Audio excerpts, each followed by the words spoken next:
Bonjour à tous, bienvenue à cet événement proposé par les communautés métiers d'Extia. Donc aujourd'hui, on vous propose un événement sur voyager bas carbone et plus spécialement avec l'application Molo. Donc en attendant que les différents participants nous rejoignent, je vais vous présenter rapidement les communautés métiers d'Extia. Donc on a aujourd'hui 16 communautés métiers sur différentes thématiques, que ce soit les métiers propres à Extiati sur, par exemple, l'agilité, le développement, mais également, on vous propose des thématiques sur Extia Ingénierie et également, comme aujourd'hui, sur des thématiques plus transverses. Donc là, aujourd'hui, on vous propose un événement qui s'inscrit dans la communauté métier Feel Good. Donc on propose des thématiques liées à l'écologie, à la nutrition, au voyage, par exemple, et dont ce soir, on vous propose. Et on a Mathilde qui est lead de cette communauté métier Feel Good. Donc je laisse Mathilde vous présenter un petit peu plus le sujet. Super, merci Lauriane. Bonsoir à tous. Merci d'être là à nos côtés. Moi je suis Mathilde et chez Extia, je suis chargée des mécénats, en particulier des projets de mécénat de compétences qu'on fait. Ce sujet est un sujet qui me tenait à cœur parce que personnellement j'ai beaucoup voyagé l'année passée et que c'est un sujet qui m'a vraiment interpellée. Je me suis posé la question, mais l'autre bout du monde, c'était vraiment trop cool. Mais maintenant que je suis rentrée, comment est-ce que je peux voyager différemment? Est-ce qu'il n'y a pas des choses tout aussi extraordinaires à voir un petit peu moins loin et sous un autre format, un autre type de voyage qui soit moins impactant pour la planète? C'est en creusant un petit peu sur ce thème que je suis tombée sur l'association Molo, du coup, qui a été co-créée entre autres par Chiara, ici présente ce soir, qui va un petit peu vous présenter ce sujet. Voilà, je suis très curieuse, très contente de ce meet-up et de ce thème, et j'espère que vous avez tous passé un très bon moment. Voilà, Chiara, je pense que je peux te laisser la parole maintenant pour la suite. Ça roule. Et ben, bonjour à tous, je suis trop contente d'être là. Donc comme les filles l'ont dit, on va parler d'un truc, assez sympa ce soir, de voyage globalement. Rapidement avant de rentrer dans le vif du sujet, juste expliquer, comment j'en suis arrivée là et qui je suis. Donc j'ai confondé, comme Mathilde l'a dit, une association qui s'appelle Molo. On est tout jeune, ça a été confondé en février dernier et globalement notre but, c'est de promouvoir et faciliter le voyage bas carbone et donc principalement en train. Et pour ça, on a notamment créé une plateforme, un site qui s'appelle, molo.eu, que vous pouvez aller voir, si vous voulez. Et l'idée, c'est d'y référencer tout un tas de destinations qui sont accessibles sans voiture, sans avion, en France, mais aussi et surtout, en Europe et même un peu partout dans le monde. Donc voilà, l'idée, c'était de rendre accessible ce mode de voyage. Il y a encore beaucoup de boulot à faire pour que ça se démocratise, mais mais on a démarré cette belle aventure en février et puis toute l'idée derrière, donc c'est de faciliter, le voyage bas carbone, mais aussi de réinventer tout l'imaginaire du voyage qu'il y a, derrière tout ça. Ce que Mathilde disait, l'autre bout du monde, ça fait rêver, mais l'idée, c'est aussi de montrer qu'on peut rêver, tout près de chez nous et qu'il y a des tas de cultures à découvrir même en Europe. Donc voilà, ça c'est pour mollo et donc ce soir, l'idée c'est d'évoquer le pourquoi du comment on a fait ça, quels sont vraiment les impacts, du tourisme, du voyage, des déplacements en voiture et en avion et puis surtout quelles sont les solutions qui existent, parce qu'il y en a plein et de montrer qu'on peut complètement continuer de voyager, tout en réduisant son impact carbone. Et donc, avant de commencer, l'idée c'est de définir un petit peu, ensemble, concrètement, ce que c'est le voyage, pour nous. Ça va se faire, avec 3 petites questions. La première étant, si vous deviez choisir un mot pour définir le voyage, un seul mot, qu'est-ce que ce serait? Exploration, découverte, évasion, liberté. Découverte revient beaucoup, beaucoup. Alors ça, je vais les noter, on reviendra un peu plus tard dessus, mais l'idée c'était d'avoir un peu, ce que ça représentait pour vous. Et donc maintenant, si vous pouviez nous partager où est-ce que vous êtes partis, si vous êtes partis en vacances cet été ou les dernières vacances que vous avez fait, où est-ce qu'elles étaient? Mexique, Malaisie, OK. Ouais, Cévennes. Il y en a pas mal qui sont partis en France. Trop bien. Vercors, La Réunion, OK. Bon, il y a Dans tout ça, il y a des destinations, plus ou moins accessibles en train. OK, trop bien. Et du coup, dernière question pour apprendre, à se connaître sur ce sujet-là. Ouais, comment est-ce que vous y êtes allés? Est-ce que c'est en voiture? Est-ce que c'est en train, en bus? Est-ce que c'est en avion? Il y a pas mal la voiture qui revient aussi, pour la France, je pense. Trop bien. Donc en gros, bon voilà, vous êtes un peu partis un petit peu partout, mais quand même ce qui revient sur la définition du voyage, c'est pas mal d'évasion, de découverte, d'apprentissage de nouvelles cultures. Et donc, pour continuer là-dessus, ça c'était un peu plus pour avoir le mood, pour savoir où est-ce qu'on en était et pour avoir, la définition du voyage un peu globale. Maintenant, si on s'intéresse d'un point de vue environnemental à tous ces déplacements, à toutes ces vacances, il va y avoir encore quelques petites questions et après promis, c'est moi qui travaille. Mais l'idée, c'est de vous donner quelques ordres de grandeur, pas beaucoup vraiment et des très simples à retenir pour définir un peu les impacts du tourisme et de nos vacances. Première question qui est très globale et qui concerne pas que les vacances, mais c'est pour poser un peu le cadre et pour savoir un peu ce que je vais raconter derrière. Est-ce que vous pouvez me dire dans le cadre si vous avez une ordre d'idée de ce que c'est, l'empreinte carbone d'un Français moyen? N'hésitez pas s'il y en a besoin d'un rappel aussi sur, ce que c'est que des tonnes de CO2 équivalent, si ça vous parle pas du tout. OK. Bon, il y en a beaucoup qu'on vous avez les bons ordres de grandeur, c'est, entre 9 et 10 tonnes, donc bien joué, c'est bien ça. Donc ça, c'était l'empreinte carbone moyenne, d'un Français, donc 2019 et c'est resté à peu près stable, 2020, en 2020 aussi. Ce qui est intéressant de voir, c'est de le comparer à la moyenne mondiale, qui est quand même assez élevée, hein, qui est de 6 tonnes, mais on est largement au-dessus et donc évidemment, alors l'idée sans culpabiliser derrière, c'est de rendre compte que 10 tonnes, c'est lié à notre mode de vie, qu'on est quand même d'un certain point de vue privilégié avec tout ça, que les vacances, c'est un luxe et que partout dans le monde, tout le monde n'a pas le même impact. Ça, je pense qu'on est très nombreux à l'avoir, mais c'est toujours bien de le reposer avant d'avoir toutes les discussions qui vont s'ensuivre. Maintenant, est-ce que vous savez plus précisément dans ces 10 tonnes, qu'est-ce qui émet le plus? La voiture ressort pas mal, l'avion. Il y a pas mal d'entre vous qui avaient, la réponse. La réponse, c'est la voiture. La voiture, dans ces 10 tonnes de CO2 équivalent qu'on émet en moyenne, ça représente 2 tonnes. 2 tonnes de CO2 équivalent par an, par habitant. Si on prend le scope transport, là, vous le voyez, c'est le plus gros. C'est plus d'un quart de notre empreinte carbone qui est liée à nos déplacements et à nos modes de déplacement, carbonés, donc principalement la voiture. Donc c'est assez considérable, c'est évidemment en grande partie lié à nos déplacements du quotidien, mais on va le voir un peu plus tard, c'est aussi beaucoup lié à nos déplacements longue distance et donc qui sont le plus souvent pour des raisons, de loisirs, notamment des vacances et des visites de la famille. Donc voilà, c'est énorme 2 tonnes, c'est aussi intéressant à retenir parce que, c'est un ordre de grandeur qu'il faut avoir en tête. C'est pareil, je pense que pas mal d'entre vous, si vous aviez les 10 tonnes pour l'empreinte moyenne d'un Français, vous avez probablement, cet ordre de grandeur de 2 tonnes de CO2 équivalent puisque c'est l'empreinte carbone individuelle qu'on devrait avoir tous d'ici 2050 si on souhaite réduire, le réchauffement climatique à 1,5 degré, donc comme les accords de Paris, nous le préconisent, enfin, comme on s'y est engagé.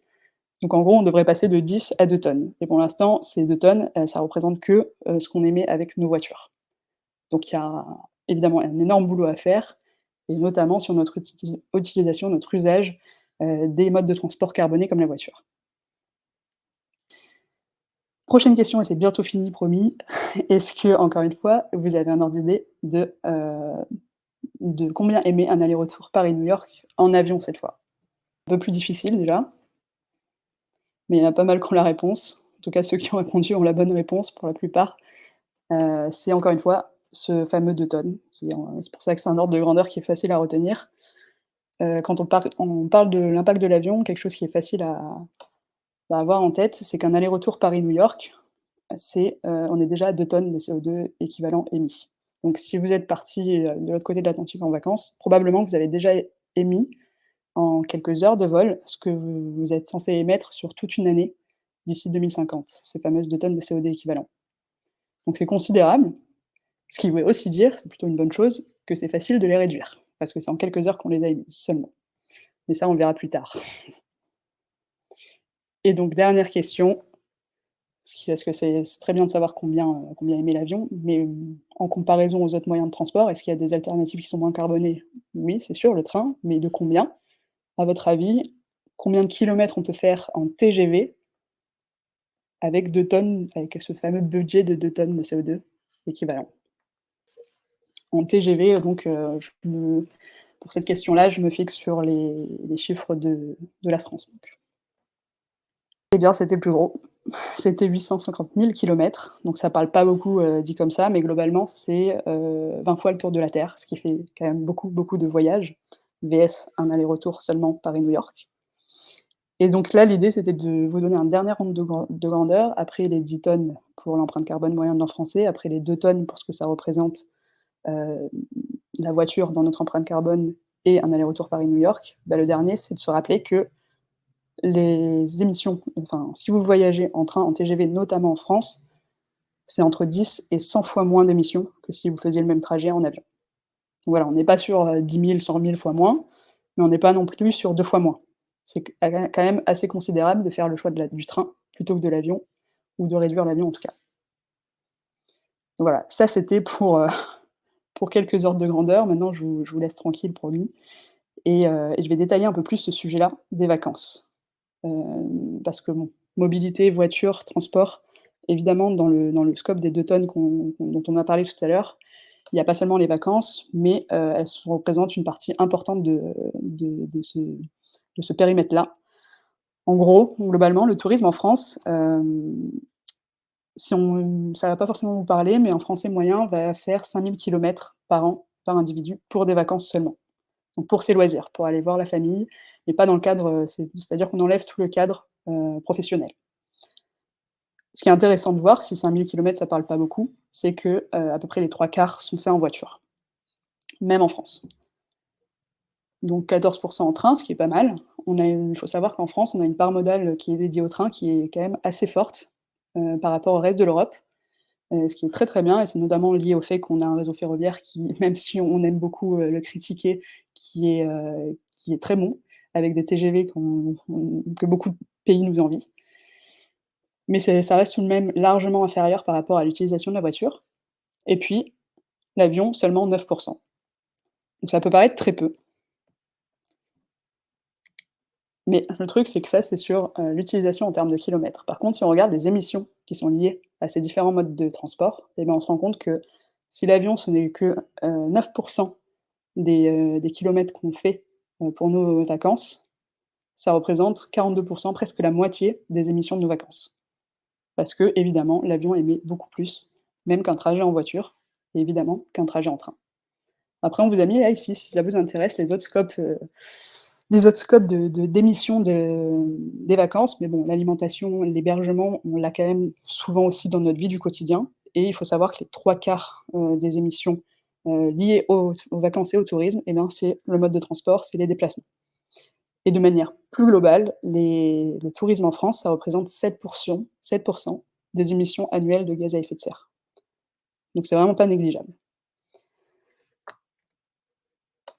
Ensuite, après avoir parlé des émissions, c'est sympa ça revient un peu à ce que je disais tout à l'heure, sans vouloir, absolument pas, jeter la pierre sur quoi que ce soit. C'est juste intéressant de prendre un peu de recul et de se rendre compte que non, tout le monde ne part pas en vacances en avion, et encore moins de gens partent forcément, en vacances tous les ans. Les chiffres qu'on a les plus récents, c'est ceux-ci, c'est 30 de la population, française émettent les 3/4 en gros des émissions, de gaz à effet de serre liées aux vacances. Donc il faut le garder en tête que c'est quand même assez inégal, c'est normal, ça a toujours été comme ça, mais on est en partie plus responsable que d'autres personnes dans les émissions liées aux vacances, seulement aux vacances.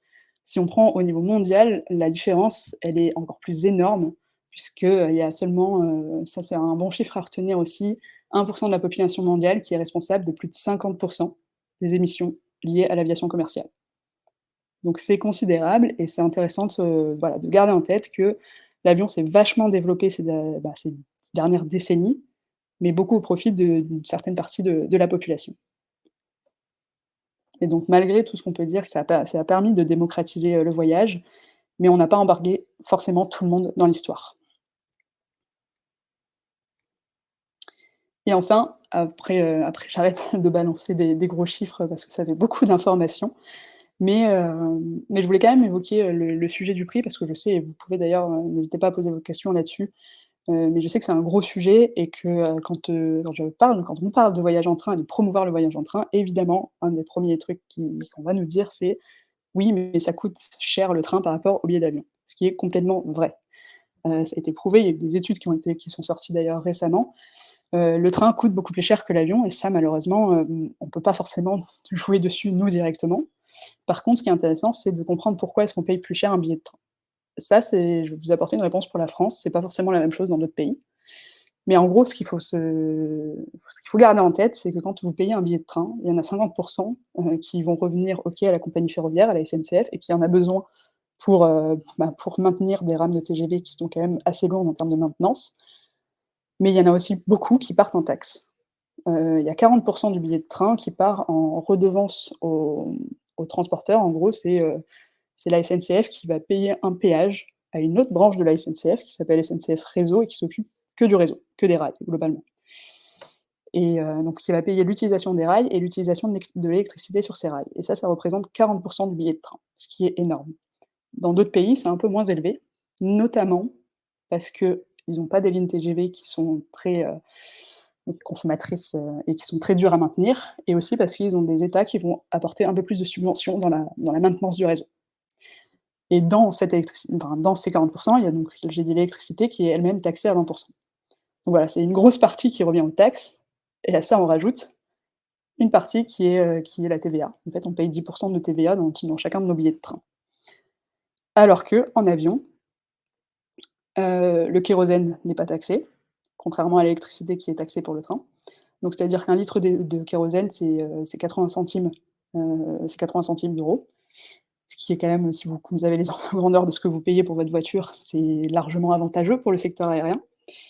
Et ils n'ont pas de TVA sur les vols internationaux. C'est-à-dire que, par exemple, si vous voulez faire un Paris-Barcelone, vous allez payer la TVA sur un billet de train, vous n'allez pas la payer sur un billet d'avion. Donc voilà, là c'était juste pour, ça répond évidemment pas à toutes les évolutions qu'il doit y avoir pour faire diminuer le prix du train. Évidemment, taxer un peu plus le secteur aérien, un peu moins le secteur ferroviaire serait une solution. C'est sûr que la SNCF doit faire aussi des progrès là-dessus, c'est sûr que l'État doit y jouer aussi, mais c'est intéressant de voir qu'il y a quand même la concurrence, évidemment, est déloyale sur ce sujet-là. Bon, maintenant que j'ai balancé des gros chiffres un peu déprimé tout le monde, l'idée c'est de voir ensemble comment est-ce qu'on peut faire pour, continuer de rêver, continuer de profiter quand même, de voyager tout en réduisant, cette fameuse empreinte carbone, qui est pour l'instant dédiée au tourisme et à nos vacances. Je vais aborder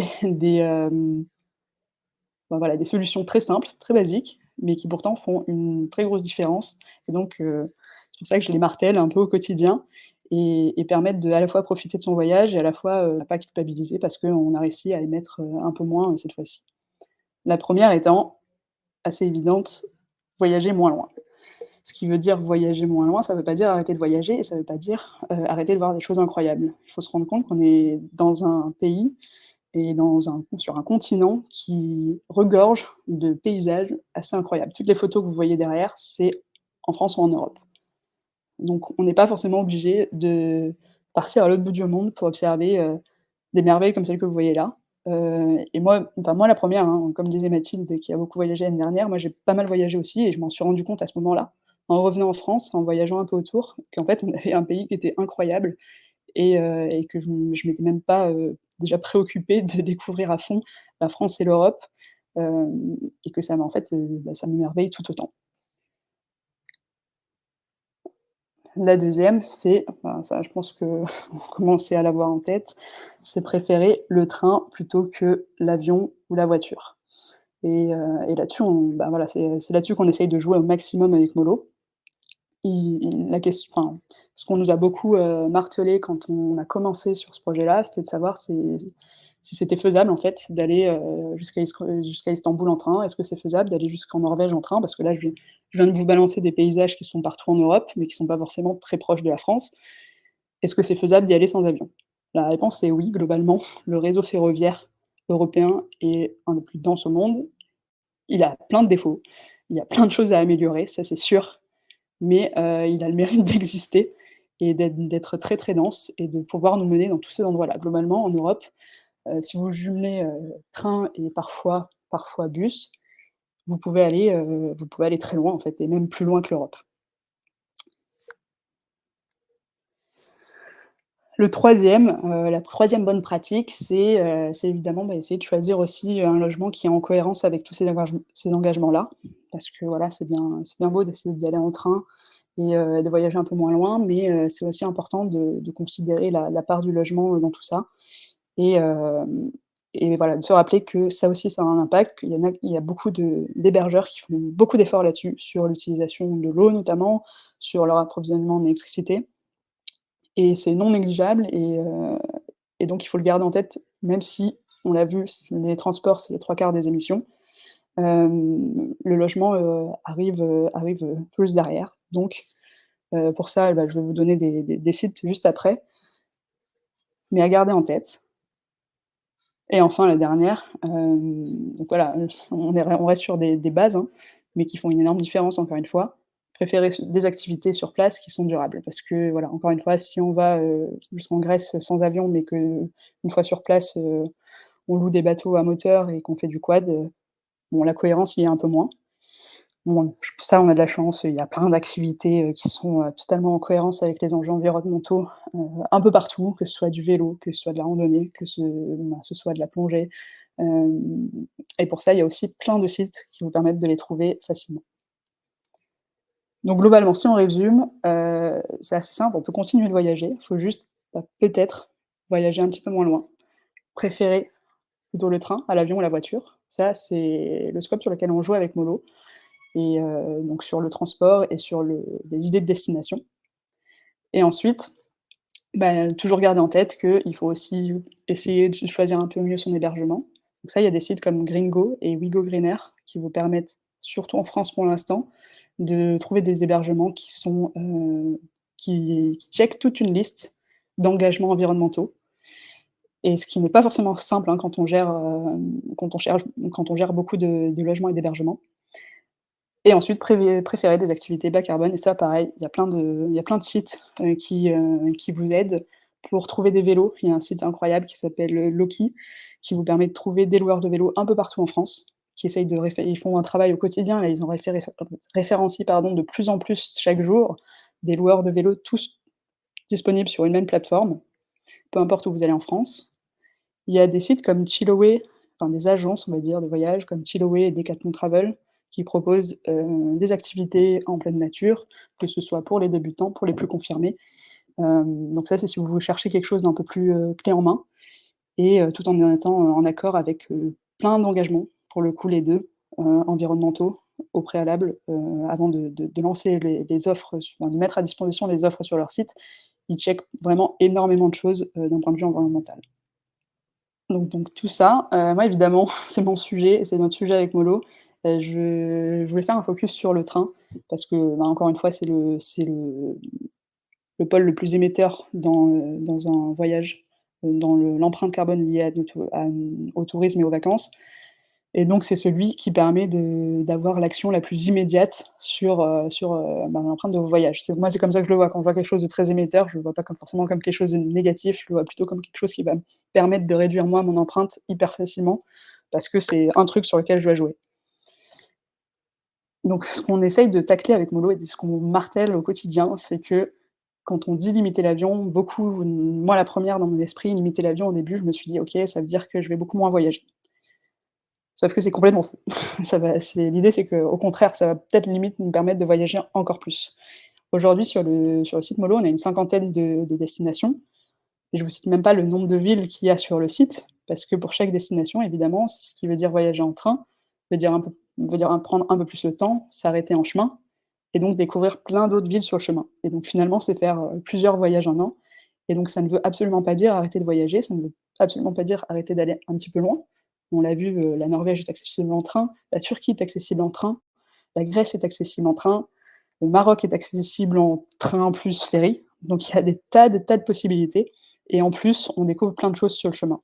Donc ça ne veut pas dire arrêter de voyager, mais par contre, c'est vrai que ça veut dire reconsidérer notre façon de voyager.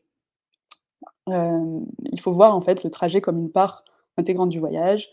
Si pendant des siècles, on l'a vu comme tel, l'arrivée de l'avion a un peu bousculé les règles du jeu parce que ça nous a permis de faire le tour du monde en quelques heures et pourtant, ben, voilà, ça nous a aussi peut-être fait rater des choses, dans nos voyages. Parce que quand on voyage en train, on découvre à la fois des villes quand on s'arrête sur le chemin, mais on découvre aussi tous les paysages quand on est dans le train. Et donc par exemple, enfin, là c'était pour que vous puissiez vous projeter un petit peu plus. Heu, c'est ce que vous allez retrouver sur le site. Alors je sais pas si vous êtes allés faire un tour, mais vous pourrez aller faire un tour après. Mais qu'est-ce que ça veut dire de rejoindre Séville en train plutôt qu'en avion? Ben oui, ça va vouloir dire prendre un petit peu plus de temps, mais ça va vouloir dire aussi s'arrêter à Barcelone et découvrir Barcelone, reprendre un train jusqu'à Séville, potentiellement travailler dans le train, potentiellement regarder par la fenêtre dans le train, lire, faire plein d'autres choses et en 2 trains, vous êtes à Séville, vous êtes allé jusqu'au sud de l'Espagne, vous avez découvert une ville sur le chemin et vous avez eu un temps disponible dans le train qui est bien plus important que ce que vous auriez eu en avion. Donc là, ce que vous voyez, des des screenshots de l'interface Molo. L'idée, c'est qu'on donne à chaque fois sur le site, la durée de trajet, les différentes étapes, la durée pour chaque étape, où est-ce que vous allez réserver votre billet. Donc on vous redirige directement vers le site qui est concerné, pas besoin d'aller le chercher sur plein de comparateurs différents. Vous avez aussi accès, à des avis de la communauté, c'est-à-dire des gens qui ont fait le trajet en train, qui ont peut-être des astuces à vous donner. Quand on va en Espagne, c'est relativement OK. Si on va un peu plus loin, c'est intéressant d'avoir, bah, par exemple, de savoir que, le billet pour aller, jusqu'en Turquie, à un certain moment, il faut aller le prendre en gare et il ne se trouve pas en ligne. Donc voilà, les avis de la communauté quand on voyage en train, ils sont hyper importants et on mise vachement là-dessus avec Molo. Et puis pour chaque étape, il y a une description de ce que vous pouvez y faire, donc une description de ce que vous allez pouvoir découvrir à Barcelone, ce que vous allez pouvoir découvrir à Séville et des recommandations, qui sont faites, par Molo. Et donc ça c'est ce qu'on fait, c'est le travail qu'on fait pour chacune des donc maintenant il y en a plus de 50 et on approche la centaine de destinations qui sont sur Molo parce qu'on en a rajouté aussi en France. Mais il y a aussi des tas d'itinéraires qui ont été proposés par des gens de la communauté. Il faut savoir qu'il y a plein de gens qui voyagent déjà en train et pas seulement des jeunes de 20 ans qui s'en foutent de leur confort et qui, profitent du pass Interrail. Il y a aussi des familles, il y a aussi des retraités et qui vont, bah, dans le pays limitrophe comme l'Italie et la Sicile, mais il y en a qui vont aussi beaucoup plus loin, on va le voir. Donc là, c'était l'idée de vous témoigner un peu ce qui ressort et l'atmosphère qui ressort du voyage en train. Hem, c'est une alors je me rappelle plus si, celle-ci c'était une famille, mais ils sont allés jusqu'en Sicile en train. Ils ont découvert qu'on pouvait embarquer un train sur un ferry pour faire, le dernier petit passage pour aller jusqu'en Sicile et ça a été une expérience à part entière. Ils ont traversé, l'Italie en train de nuit, ce qui leur a permis d'économiser aussi des nuits d'hôtel. Donc oui, parfois le train est un peu plus cher, mais c'est vrai que si on voyage de nuit, il faut pas oublier que ça permet d'économiser sur une nuit d'hôtel. Et ils ont pu découvrir, bah, alors là, c'est tout petit, mais toutes les villes qu'il y a, sur le chemin, notamment Milan, Rome, et puis ils sont arrivés, il me semble, à Palerme, en train de nuit donc, qui passe sur un ferry. Il est aussi possible d'aller à Istanbul, c'est pas juste en théorie sur Molo, il y a aussi plein de gens qui l'ont fait. Ça, c'est le témoignage d'une personne qui est allée jusqu'en Istanbul en train. Istanbul, ça se fait en combien de temps? Si vous pouvez le faire en 3 trains. En 3 trains de nuit du coup, ce qui veut dire donc 3 jours, certes, mais en seulement 3 trains, vous pouvez vous rendre à Istanbul en Turquie. Et surtout, vous pouvez découvrir 3 villes sur le chemin. Là, en l'occurrence, ceux-ci sont passés par, Zagreb, mais ils racontent toutes les super rencontres qu'ils ont fait sur le chemin, les expériences qu'ils ont vécues et en fait, à quel point ils se sont projetés dans l'univers de l'Orient Express, en passant par ces différents trajets-là. Et surtout, les découvertes qu'ils ont fait auxquelles ils ne s'attendaient pas et moi, c'est ce que j'ai découvert quand je suis allée en Grèce, c'était mon premier voyage assez lointain, sans avion et en fait, je me suis rendu compte que, bah, ce qui m'a le plus marqué dans ce voyage, c'est ce que j'ai découvert sur le chemin et que j'aurais absolument pas vu, jamais découvert, si j'y étais allée en avion, pardon. Et bah, voilà, pour ceux qui connaissent un petit peu, c'est que j'ai traversé la Grèce en train, pour arriver à la destination et je suis passée par les météores. C'était pas absolument pas prévu, on est passé par là et c'est tout simplement pour ça qu'on s'est arrêté et pourtant c'était le meilleur souvenir que j'ai en Grèce et c'est souvent ça qui ressort dans les témoignages, c'est pour ça que je vous en parle.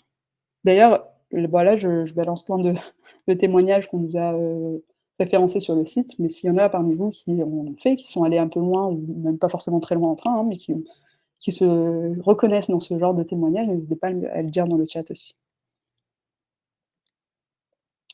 Et voilà, et ça, c'était un dernier pour témoigner du fait que, on peut aussi voyager en famille, en train. Il y a pas mal de témoignages qui nous ont été, qui nous sont revenus, et qui sont toujours positifs. Globalement, c'est que, bah, les enfants, ils sont assez émerveillés par ce mode de transport, encore plus quand c'est des trains de nuit, pour eux, c'est toute une attraction à part entière. Ça permet d'être complètement, bah, connectés, enfin de pouvoir discuter pendant tout le trajet en train. En l'occurrence, eux, ils choisissaient même leur itinéraire dans le train, ils sont allés jusqu'aux Baléares comme ça et donc voilà, globalement, il y a que des retours positifs là-dessus, parce que souvent on nous partage l'inquiétude de voyager comme ça avec une famille. Après c'est vrai qu'il y a la question du prix qui rentre en jeu, mais il faut savoir aussi qu'il y a pas mal d'avantages pour les familles qu'il faut connaître et ça, c'est tout notre travail chez Mollo, c'est de faire connaître tous les avantages qui existent, financiers je veux dire, toutes les promotions qui existent pour les familles et pour des tas de catégories sociales, sur le système ferroviaire et donc il y a notamment les passes Interrail qui permettent, de faire voyager 2 enfants gratuitement par adulte. Donc globalement, ça c'était, l'idée c'était de revenir un petit peu, à ce que vous avez, décrit tout à l'heure. Quand on vous a demandé un mot pour définir le voyage, il y a beaucoup de découvertes qui est venu, il y a beaucoup évasion, il y a beaucoup de paysages, enfin il y a tout ça qui est ressorti. Et donc il y a pas eu forcément, Bali, il n'y a pas eu, avion. L'idée, c'est de dire que l'évasion, la découverte, c'est une conception, c'est un référentiel, en fait et on peut l'avoir, tout près de chez soi. Il suffit de le considérer comme tel et la découverte, elle peut être dans le train, elle peut être dans les paysages que vous allez voir sur le chemin, elle peut être dans les villes que vous allez découvrir, sur le passage. Donc voilà, la conception, enfin, un voyage itinérant en train rentre complètement dans ce que vous avez évoqué tout à l'heure et il suffit juste de reconsidérer un peu, certaines de nos habitudes et moi la première. Et dernière petite chose, dernière petite, petit point parce que je sais qu'on me le dit souvent, hein, quand je parle de ça et il y a évidemment des freins et il en restera toujours des freins, au voyage en train. Le premier étant que oui, ça prend du temps. Ça prend du temps, mais encore une fois, on découvre plein de choses sur le chemin. Si vous allez, bah, voilà, typiquement vous allez en Grèce comme j'ai fait, en sans avion. Moi, j'ai découvert toute l'Italie. Donc j'ai fait 2 voyages en 1 an finalement. Donc c'est du temps que, j'ai décidé de mettre sur ce moment-là et pas sur un voyage, ben, je sais pas 3 mois plus tard. Évidemment, ça nécessite de se réorganiser un petit peu. On arrive directement dans le cœur des villes, ce qu'on oublie souvent quand on compare, l'heure de trajet, enfin les heures de trajet en train vs en avion, c'est le temps d'aller à l'aéroport, de passer la sécurité, d'embarquer, tandis que le train va ça généralement beaucoup plus vite. À ce niveau-là, je veux dire et on arrive dans le cœur des villes. On profite du paysage et c'est des moments de partage, on peut utiliser tout ce temps-là pour écrire et travailler, ce qui est pas forcément aussi simple en avion. Hem et finalement, en fait, oui, ça prend du temps, mais parfois c'est pas si mal de prendre son temps. Ça coûte cher. Ça, c'est l'autre gros frein qu'on nous évoque, j'en ai déjà un peu parlé. Oui, ça coûte un peu plus cher pour des raisons, qui sont pas forcément, légitimes, mais il faut savoir qu'il y a plein de choses qui existent, qu'il y a des passes ferroviaires, donc le pass j'ai vu que ça en parlait un petit peu dans le chat, du pass Interrail, qui permet de voyager dans 33 pays européens à faible coût, et qui permet de voyager notamment avec des enfants gratuitement. On On paye plusieurs en voyage en un. Ce que je voulais dire par là, c'est, bah, ce que je pareil, j'ai un petit peu évoqué. Hem, quand on parle d'aller par exemple en Grèce, sans encore une fois, sans avion, on compare le prix à un billet d'avion, Paris, Athènes, par exemple. Sauf que si je à ça, je rajouterais, mon billet d'avion Paris-Milan, mon billet d'avion Paris-Bari, parce que j'ai découvert les Pouilles aussi, Paris-Bologne, parce que j'ai découvert Bologne aussi sur le chemin. Bah, de suite, là, ça fait beaucoup plus de billets d'avion pour découvrir, toutes ces villes-là et donc c'est quelque chose qu'on ne prend pas en compte, quand on compare le prix, d'un simple billet d'avion Paris-Athènes avec le trajet en train. Autre chose à garder en tête, c'est que le prix du train en Europe n'est pas forcément le même partout, et loin d'être le même qu'en France. En France, le train coûte assez cher. Si vous allez ailleurs, c'est pas forcément le il faut pas se garder ça en tête comme référence, c'est ça que je veux dire. Le prix du train, par exemple, en Italie est un petit peu moins cher et globalement, plus vous allez, vers, l'est, moins ça coûte cher et finalement, bah, voilà, ça coûte cher, mais c'est vrai que c'est le prix qui est cohérent, si on veut se déplacer dans le respect des limites planétaires et donc l'avion coûte certes un peu moins cher, mais il y a des impacts, qu'on va payer d'une autre manière un peu plus tard. Et enfin, c'est compliqué. Ça, c'est aussi l'argument nous a beaucoup, qu'on nous a beaucoup abordé et c'est ce qu'on essaye de faire et c'est le principal sujet sur lequel on peut jouer avec Molo parce que c'est le plus direct, c'est celui sur lequel on a la main, c'est de simplifier l'information à, au déplacement en train pour faciliter tout ce genre de voyage. Donc ça, encore une fois, c'est pareil, il y a des tas d'astuces qui existent, c'est juste qu'on en parle un peu moins. C'est une habitude à prendre, il y a des tas de gens qui voyagent comme ça et qui ont plein de choses à raconter et d'astuces à donner. Donc c'est pour ça qu'on a tout un onglet communautaire sur Molo. Il y a des outils qui existent pour faciliter ça, donc comme Molo, mais il y a aussi des tas de comparateurs qui sont focalisés sur le train comme Trendline. Hem et il faut enfin, mais ça c'est un peu la philosophie qu'on a avec Molo aussi, mais accepter la possibilité de l'aléa pardon, qui fait partie de l'aventure. C'est sûr que voyager en train, faire plus d'étapes, ça peut vouloir dire, avoir un peu plus d'aléas sur, un changement qui va pas bien se passer et ça, il faut l'accepter et l'intégrer comme une partie de l'aventure pour en garder une bonne expérience. Voilà, je pense avoir fait le tour de toute la philosophie de Molo et des impacts, liés au secteur touristique. Alors je sais qu'il y a on va prendre toutes les questions, il y avait pas mal de il y a eu du mouvement dans le chat. Je sais que c'est un sujet qui peut froisser, qui est encore très clivant, qui est encore très dur à aborder, hein, les voyages, et diminuer son impact, lié à l'avion. C'est pour ça qu'on a décidé de le tacler de manière positive avec Molo. L'idée, c'est absolument pas de culpabiliser les gens qui prennent l'avion, loin de là, parce que nous-mêmes, on l'a beaucoup pris. L'idée, c'est plutôt de donner envie de prendre le train et de redonner, ce côté sexy au voyage en train. Déjà, merci Chiara pour ta présentation. Et ouais, t'en as deux qui sont directement posés dans l'onglet questions. Je te donne Ouais. celle de Vivien en premier, qui te demande si tu recherches de l'aide de développeurs pour ton association. OK, bah, j'aime bien ce genre de questions. Alors, très bonne question, si tu veux tout savoir, Vivien, le site pour l'instant est développé en no code, donc sur Bubble, parce qu'on n'a pas de développeurs dans l'équipe et on n'a pas encore les moyens d'engager un développeur, et on voulait garder surtout, la main sur le développement, du coup, assez rapide et pour tester en fait le produit. Parce qu'encore une fois, on l'a lancé en mars, donc on a besoin, je pense encore d'une petite phase de développement en no code pour pouvoir itérer sur pas mal de choses et être sûr de qu'on a le bon produit quoi, avant de lancer un développement un peu plus, poussé, on va dire, en dur et à ce moment-là, oui, on aura clairement besoin de développeurs parce qu'on est 3 dans l'association et pour l'instant aucun de nous n'a les compétences, pour faire ça et on ne les aura pas.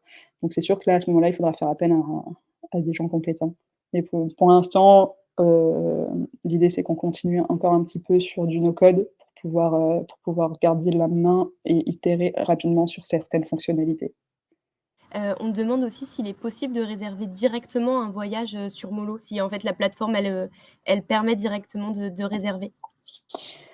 Alors pour chaque étape, on redirige vers le site sur lequel vous pouvez réserver vos billets, avec, quand on le peut, voilà, tout qui est pré-rempli. on n'est pas un comparateur comme Trendline, où tu rentres, Paris, Athènes et tu peux tout réserver d'un coup, tout simplement parce que ça existe déjà d'une part et que ces comparateurs-là ne peuvent pas. Vous pouvez faire le test dès maintenant, essayer de taper Paris-Athènes sur des comparateurs comme Trendline, ça ne marche pas parce qu'il y a pas, les connexions, les connexions API qui permettent de réserver avec tous les opérateurs ferroviaires, partout en Europe. Donc nous, le pari qu'on a fait, c'est voilà, d'indiquer le lien pour chaque étape. Quand c'est possible de réserver en ligne, on arrive sur un endroit où vous pouvez réserver en ligne. Quand c'est pas forcément possible, ou qu'en tout cas que l'opérateur en question n'est pas relié à des comparateurs, existants, en Europe et en France, et ben, au moins vous avez le lien avec toutes les infos. Heu, donc l'idée, c'est que oui, on peut réserver un voyage sur Molo, mais pas tout en un clic, malheureusement, même si on aimerait beaucoup. Et on a fait le choix de ne pas aller vers un modèle de comparateur parce qu'il y en a plein qui existent. Le problème ne venait pas forcément de là, sur le fait que le train était encore pas assez utilisé, parce qu'il y a plusieurs comparateurs, encore une fois, qui sont complètement dédiés au train ou au train plus bus, mais qui ne considèrent pas l'avion. Mais, mais l'idée, c'était nous, on est plus focus sur la partie inspirationnelle, montrer vraiment ce qui est faisable et ensuite comment, et quitte à rediriger après vers des comparateurs. Mais il y avait vraiment ce biais à l'entrée de, OK, mais où est-ce que je peux aller en train, quoi? Et c'est surtout ça qu'on a voulu tacler, alors que quand on est sur des comparateurs, bah, généralement, c'est pas généralement, c'est tout le temps, vous rentrez, départ, destination. Sauf que si vous connaissez pas la destination parce que vous savez pas qu'elle est accessible en train, et ben, vous l'avez pas. Question de Fabien qui demande si, tu penses qu'on arrivera à une équité de taxes ferro-aéro, ou pour l'instant l'orientation politique ne va pas dans ce sens et ne compte pas forcément y aller? Je ne sais pas si tu as la réponse, exacte, mais, Ouais, je te pose la question telle quelle. c'est une bonne question, c'est le sujet un peu du moment. Alors, ben, il y a Clément Beaune qui a annoncé des trucs, un peu à la volée sur le fait qu'il voulait en effet, commencer à taxer l'aérien au profit du ferroviaire. Parce qu'il faut savoir qu'ils ont, Elisabeth Borne, en janvier, je crois, a annoncé, un gros plan d'investissement pour le ferroviaire en France. Elle veut 100 000 000 je crois, je sais plus exactement, 2030, investir 100 000 000 € d'ici 2030 dans le ferroviaire. Et après, ils se sont demandé, bah, comment est-ce qu'on va financer ça? Évidemment, il y a beaucoup bah, de il y a eu pas mal de pression pour que, bah, une des parties de ce financement provienne potentiellement de la taxation de l'aérien. Donc c'est pour ça que ça a été plus ou moins annoncé par Clément Beaune, sauf que pour l'instant on n'a pas d'autres news, et en gros ça va être dans le projet de loi finances, qui va être débattu à l'automne, qui a lieu chaque année en fait, qu'il devrait y avoir plus ou moins des éléments de réponse là-dessus. Est-ce que pour l'année prochaine, ils vont décider de commencer à mettre en place ce type de taxe ou d'y réfléchir? On le saura normalement, plus ou je crois que c'est, fin septembre, début octobre, je sais plus exactement quand ont lieu ce genre de discussions. Mais, ça arrive très doucement, très timidement. Je pense que c'est pas de suite qu'on aura, l'équité, ça c'est sûr. Ce qu'il faut savoir aussi, c'est que ça, c'est une décision qu'on peut prendre notamment sur les vols, en interne, en France, de taxer, les vols en France, et ça, il y a déjà pas mal de pays qui ont décidé notamment de taxer le kérosène sur leurs vols, internes. Par contre, tout ce qui est vols internationaux, c'est vrai que c'est des accords internationaux et c'est là où ça peut bloquer pour des sujets de concurrence et cetera. C'est des sujets qui vont être européens, hem, si ce n'est mondiaux, et là, c'est beaucoup plus compliqué, beaucoup plus long, et pour l'instant, il y a eu des choses qui ont été poussées au niveau européen.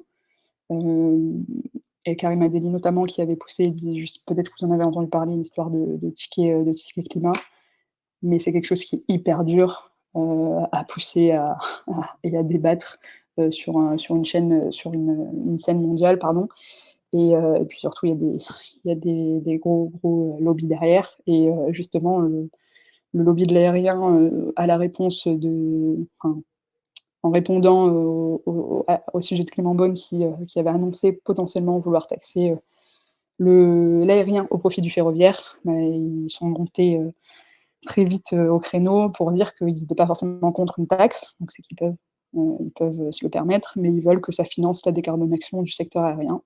Donc j'ai peur que ça se dessine plutôt vers là, plutôt que, financer le ferroviaire, et c'est ça qui me serait, selon moi, contre-productif. Non pas qu'il ne faille pas décarboner, l'aérien, il le faut absolument, Mais pour l'instant, c'est vrai que ce qui a été prouvé, c'est que le secteur aérien s'est vachement amélioré, est devenu hyper efficace, enfin beaucoup plus, qu'il y a des dizaines d'années d'un point de vue environnemental, mais le trafic ne fait qu'augmenter et donc c'est complètement contre-productif en fait. Il continue d'émettre les émissions du secteur aérien continuent de croître, pardon, alors que leur efficacité énergétique des avions et compagnie diminue, tout simplement parce que le trafic est de plus en plus, tiré vers le haut.